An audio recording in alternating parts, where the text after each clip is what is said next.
Previous వీడియోలో చెప్పాను కదా! మా మమ్మీ వాళ్ళ యానివర్సరీ సెలబ్రేషన్ అని. మంచిగా డెకర్ చేసి ఒక రూమ్‌లో సర్ప్రైజ్‌గా తీసుకొనొద్దాం ఇద్దరిని అనుకున్నాం కానీ, ఆ ప్లాన్ అయితే ఫ్లాప్ అయింది. ఇంకెలానో డెకరేట్ అయితే చేశాము. డెకర్ అంతా కంప్లీట్ అవ్వగానే మా మమ్మీ, మా డ్యాడీ కూడా ఇద్దరు రెడీ అయ్యి వచ్చేసారు. అనుకోకుండానే ఇద్దరు కొంచెం మ్యాచింగ్, మ్యాచింగ్ వేసుకున్నారనమాట.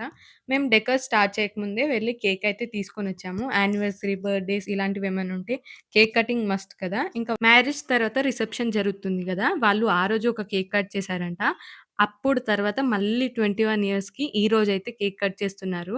నాకైతే చాలా హ్యాపీ అనిపిచ్చింది. మనం పిల్లలం అయ్యుండి మన పేరెంట్స్‌ని ఇలా ఏదన్నా చిన్న చిన్న ఒకేషన్ సెలబ్రేట్ చేస్తుంటే ఒక ఫీల్ వేరే ఉంటుంది కదా! ఆ రోజు సెలబ్రేషన్స్‌కైతే ఫ్రూటీ రాలేదు. బిట్టు వచ్చారు. సగం కేక్ వాళ్ళకి, సగం కేక్ వాడు కడుపులోకైతే వేసుకుంటున్నాడు. ఆ రోజు ఫుల్ ఫన్ అనిపిచ్చింది.